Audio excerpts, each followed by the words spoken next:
بسم اللہ الرحمن الرحیم۔ الصلاۃ والسلام علیکہ یا سیدی یا رسول اللہ۔ ہم اپنے پیارے پیارے سے ولاگ کا آغاز کرتے ہیں، اپنے دن کی روٹین اور اپنے دن کا آغاز وہ تو آپ جانتے ہی ہیں کہ ہم سب مسلمان اپنے دن کا آغاز اللہ تعالیٰ کے بابرکت نام سے کرتے ہیں۔ سب سے پہلے تو آپ کو پتہ ہے کہ جیسے ہی ہم اٹھیں ہمیں سب سے پہلے اٹھتے ہی آنکھ کھولتے ہی اللہ تعالیٰ کا شکر ادا کرنا چاہیے، نماز پڑھنی چاہیے اور سب سے پہلے آنکھ کھلتے ہی ہمیں کلمہ پڑھنا چاہیے، ٹھیک ہے۔ 3 مرتبہ کلمہ پڑھ کے پھر اٹھنا چاہیے، چاہے 1 مرتبہ ہی پڑھ لیں مگر پڑھیں ضرور، اور پھر اس کے بعد اللہ تعالیٰ کا شکریہ ادا کرنا چاہیے، اور شکریہ ادا کرنے کے طور پہ ہمیں نماز اور قرآن پاک پڑھنا چاہیے، کیونکہ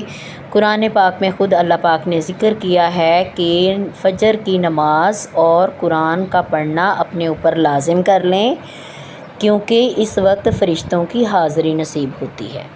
ٹھیک ہے۔ یہ کتنی پیاری اور اچھی بات ہے کہ فرشتے جب ہم نماز قرآن پاک پڑھ رہے ہوتے ہیں تو فرشتے جو ہیں وہ ہمارے پاس آ کے ہماری باتیں سن رہے ہوتے ہیں۔ چلے جی، اس کے بعد پھر ہو گیا ناشتے کا وقت، اور آپ کو پتہ ہے کہ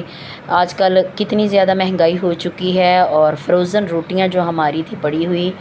یہ فریز کی ہوئی تھی، آپ کو پتہ ہے گرمی ہے، گرمی میں پھر اکثر کبھی رات کو زیادہ پک جاتی ہیں، کھانے کو دل نہیں کرتا، تو پھر ہم دن میں ان کو کبھی بھی ضائع نہیں کرتے، ہم روٹیوں کو ایسے بھگو کے، اگر آپ چاہیں تو بغیر بھگو کے بھی آپ گھی لگا سکتے ہیں، اگر آپ چاہیں کہ بھگو کے ہم نے گھی نہیں لگانا تو آپ اسی طریقے سے بھی لگا سکتے ہیں۔ تو یہاں پہ میری سسٹر ناشتہ بنا رہی تھی اور میں نے کہا کہ چلے جی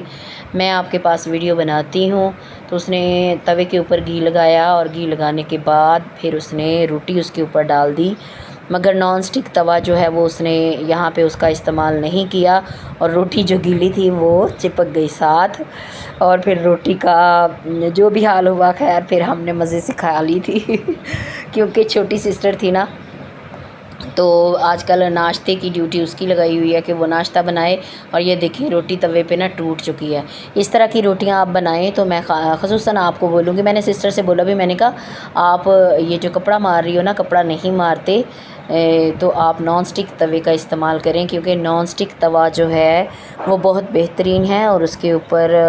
ایسے اگر گیلی چیز ڈال لیں، کوئی بھی چیز فرائی کر لیں تو وہ ساتھ چپکتی نہیں ہے۔ تو پھر اس کے بعد پھر سسٹر نے باقی کا کام شروع کیا، کیونکہ ایسے پھر روٹیاں ساتھ چپک رہی تھی، اور اس طریقے سے آپ روٹیاں بنائیں گے، رات والی روٹیوں کو ضائع مت کیا کریں ان کو، کیونکہ ضائع کرنے والے کو، رزق ضائع کرنے والے کو اللہ پاک پسند نہیں کرتے، تو ہمیں ان کو ہی بھگو کے، اگر گھر میں کوئی بڑے بوڑھے ہیں وہ ان کو کرنچی کرنچی روٹیاں کھانے کا نہیں مزہ آتا، تو ان کو آپ بھگو کے پھر گھی لگا کے دے دیں، ٹھیک ہے۔ اس طریقے سے ایسے پھر دیکھیں توے کے ساتھ چپک جاتی ہے تو پھر روٹی کا کوئی مزہ نہیں رہتا، اور ہم کسی کو ایسے دے بھی نہیں سکتے۔ خیر تو یہاں پہ ہم سب نے، پھر سسٹر نے یہاں پہ روٹی کو بھگویا نہیں تھا، ویسے ہی خشک روٹی کو گھی لگا کے پھر اس نے بنائی، اور وہ کرنچی کرنچی جیسے ٹاپ قسم کی بن جاتی ہیں نا تندور کے اندر، پہلے روٹیاں لگائی جاتی تھی تو وہ اینڈ پہ جب ٹاپ سی بن جاتی تھی کرکری روٹی، تو پھر اس طریقے سے کرکری روٹی بن جاتی ہے، مطلب کوئی جس کے منہ میں دانت نہ ہو وہ نہیں آسانی سے کھا سکتا، تو جوان بچے اور بڑے جو ہیں وہ بڑے شوق سے ایسی روٹیوں کو کھاتے ہیں۔ خیر ہم سب بہنوں نے پھر یہ روٹیاں کھائی، ہم رزق ضائع نہیں کرتے، رزق ضائع کرنے والے کو میں نے پہلے بھی بتایا کہ اللہ پاک نہیں پسند کرتے۔ تو یہاں پہ کوئی نموشی والی بات بھی نہیں ہے، اکثر لوگ یہ بھی اس بات میں بھی شرمندگی محسوس کرتے ہیں کہ لو جی ہم یہ کریں ہم وہ کریں، جیسے ہم لوگ اکثر لڑنا شروع کر دیتے ہیں کہ لو جی یہ فلاں سوٹ تو ہم نے فلاں کی شادی پہ پہنا تھا تو اب نہیں پہن کے جانا۔ بھائی اس میں کانفیڈنس ہونا چاہیے، اور پورے اعتماد ہو کے اپنے آپ کو کہیں پہ بھی لے کے جائیں تو پورے اعتماد ہو کے لے کے جائیں، چاہے وہ سوٹ 10 مرتبہ ہی کیوں نہ پہنا ہو، مگر اپنا ہونا چاہیے، ٹھیک ہے۔ نہ ہم کسی کی اترن پہنتے ہیں اور نہ ہمیں کسی کی اترن پہننی چاہیے۔ دیکھیں کتنی مزے کی اور اچھے طریقے والی میں نے بات، بہت مزے کی اور بہترین قسم کی میں نے آپ کو بات بتائی ہے، تو اس پہ عمل بھی کریں۔ تو یہاں پہ رات کو ہم سب نے پروگرام بنایا تھا کہ ہم باربیکیو کریں گے،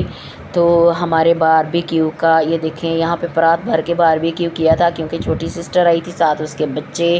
اس کے ہسبینڈ بھی آئے ہوئے تھے، مگر اس کے ہسبینڈ جو ہے وہ بعد میں آئے، مگر پہلے پھر سسٹر نے لا کے میرے آگے پرات رکھ دی، یہ لو جی اس کے اندر مسالے اور ساری چیزیں مکس کرے، کیونکہ اگر میں ہاتھوں کے ساتھ مکس کروں گی تو وہ پھر مجھے مرچیں لگے گی۔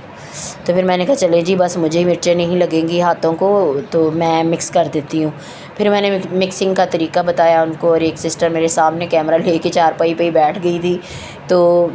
یہ دیکھیں قیمے کو ہم نے بازار سے 2 مرتبہ باریک مشین سے نکلوا لیا تھا۔ باریک مشین سے نکلوانے کے بعد بھی گھر میں چاپر ہوتا ہے سب کے پاس، تو چاپر میں آپ نکلوا لیں، ایک مرتبہ چاپر سے بھی نکال لیں، وہ اچھے طریقے سے پھر بلینڈ ہو جاتا ہے قیمہ۔ تو اس کے اندر آپ نے ساری چیزیں مکس کرنی ہیں، مطلب میں نے اس کے اندر کیا مکس کیا، نمک، مرچ، ہلدی اور گھر کا مسالے جو مکس ہوتے ہیں، جس کے اندر کالی مرچ، خشک دھنیا اور وہ جو بادیانی کے پھول اور زیرہ، اس طرح کی ساری چیزیں مکس کر کے گھر میں مسالہ تیار کیا جاتا ہے، جو ہم ہنڈیا پکنے کے بعد ڈالتے ہیں۔ تو وہ سارے مکس کر کے اس کے اندر آپ نے بیسن بھی ڈالنا ہے، بیسن نہیں ہے تو آپ اس کے اندر جو ہے وہ کالے چنے بنے ہوئے آپ اس کا پاؤڈر بھی ڈال سکتے ہیں۔ تو یہاں پہ ہم چارپائی پہ بیٹھ کے پاس ہی بھٹی جو ہے وہ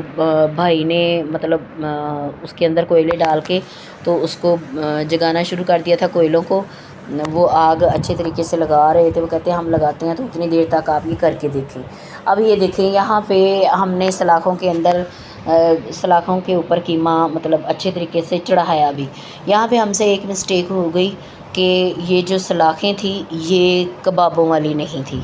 یہ تھی وہ جو ہم بوٹیاں لگاتے ہیں نا،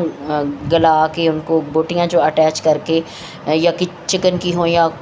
بیف کی ہوں یا کوئی بھی ہو، وہ ہم لگاتے ہیں تو وہ ساتھ چپکی رہتی، یہ اس کی سلاخیں تھیں، جو کباب کی سلاخیں تھیں وہ نہیں تھی، تو اس سے نا وہ قیمہ اتر کے نیچے گری جا رہا تھا۔ تو پھر ہم نے ایک نیا جگاڑ لگایا، تو نیا جگاڑ کیا لگایا کہ اب سب پاس بھی بیٹھے ہوئے ہیں، تو پھر ایک جالی لی، جالی کے اوپر پھر قیمے کی ٹکیاں بنا کے وہ ہم اس کے اوپر ڈالتے گئے، اور پھر کوئلے کے اوپر ہی ان کو پکا کے پھر کھایا۔ آپ یقین جانے کہ بہت ہی ٹیسٹ تھا اور بہت ہی مزہ تھا۔ خاص طور پہ باربیکیو کرتے ہوئے آپ سلاخوں کا خیال رکھیں، کیونکہ جو مسٹیک ہم سے ہوئی تھی وہ آپ نہ کریں، ٹھیک ہے؟ تو ایسے پھر اگر تو باہر کے کوئی اور مہمان ہو تو ان کے سامنے تو پھر بھائی تھوڑی سی شرمندگی ہو جاتی ہے، تو خیر کوئی مسئلہ نہیں تھا ایسا، ہمارے گھر کے مہمان تھے تو پھر ہم نے بہت انجوائے کیا مل کے، اور پھر ڈھیر سارے برتن دھونے کے لیے میرے پاس رکھ دیے، وہ پھر میں نے برتن دھوئے۔ اور امید ہے آپ کو میری یہ ویڈیو بہت پسند آئی ہوگی، اور ہماری کباب جو ہے وہ تو ضروری پسند آئے ہوں گے۔ آپ بھی ایسا جگاڑ لگا سکتے ہیں اگر آپ کی سلاخوں کے اوپر کباب نہ ٹکے تو۔ بھائی کباب کے لیے جو سلاخیں ہوتی ہیں وہ ذرا چوڑائی میں ہوتی ہیں، باریک باریک سی، اور یہ ہماری جو سلاخیں تھیں یہ چوڑائی میں نہیں تھی، یہ ذرا گول ٹائپ تھی، تو اس وجہ سے اس کے اوپر قیمہ جو ہے وہ چپکا ضرور تھا، مگر وہ نیچے لٹکتا گیا اور گرتا گیا۔ تو یہ صرف بوٹیوں والی سلاخیں تھیں، تو پھر وقتی طور پہ کسی سے منگوائی بھی نہیں تھی اور اس وقت بازار سے لا بھی نہیں سکتے تھے، ایسی مسٹیک آپ مت کیجیے گا، ٹھیک ہے؟ تو پھر یہ بھی تھا کہ شکر ہے جالی تھی تو اس کے اوپر ہم نے جلدی سے بنا کے، تو پھر ساتھ ہی گرم ہی یہ چیزیں کھانے والی ہوتی ہیں، ساتھ ہی ہم بٹھا کے چارپائیاں ڈالی ہوئی تھی سین میں، تو ساتھ ہی پھر ہم سب کھاتے گئے اور انجوائے کرتے گئے، اور ساتھ میں ہم نے کولڈ ڈرنک کا بھی استعمال کیا تھا۔ برتن دھونے والا کام کس کو اچھا لگتا ہے اور کس کو برا، چاہے برا لگے یا اچھا لگے، بھائی گھر میں بیویاں ہوں، بہنیں ہوں، بیٹیاں ہوں، گھروں کے کام جو کھانے پینے والے ہوتے ہیں، کچن والے ہوتے ہیں، وہ گھروں کے کام خود لڑکیوں کو ہی کرنا چاہیے۔ اوکے جی۔